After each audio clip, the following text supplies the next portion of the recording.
Nous allons rajouter un peu de persil. Coucou mes amis, mon menu du jour c'est blanc de poulet accompagné avec des champignons, un peu de riz, les échalotes coupées toutes fines, ail, les épices c'est sel, poivre, gingembre, piment doux. C'est parti. Voilà, loolu mooy suñu ay épices.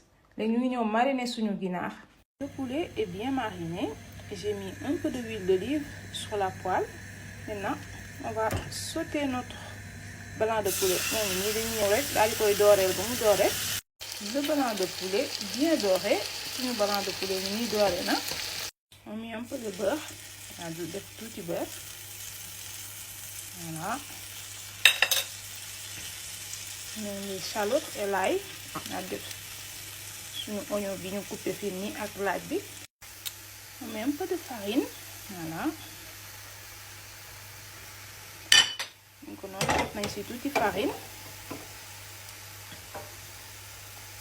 On met notre crème. On rajoute après un peu d'eau. On a rajouté un peu d'eau.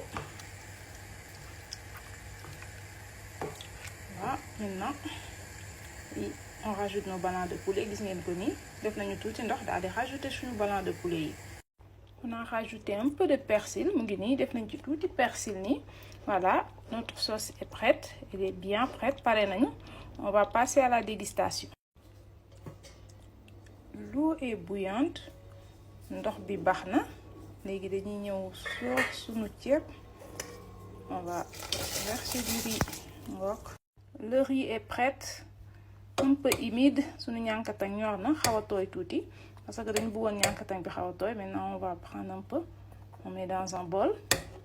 Ngeen ko nii dañuy jël tuuti. On met là dans un bol. On mélange avec un peu de fromage. Ngeen ko nii dañ koy mélanger ak fromage. C'est pour ça qu'on voulait garder la humidité du riz. Notre plat du jour est bien servi. Regardez comme elle est belle.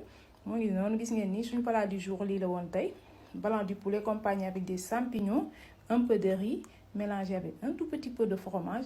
C'est vraiment une délice. C'est très bon. Répétez-le à la maison. Oh, c'est une délice.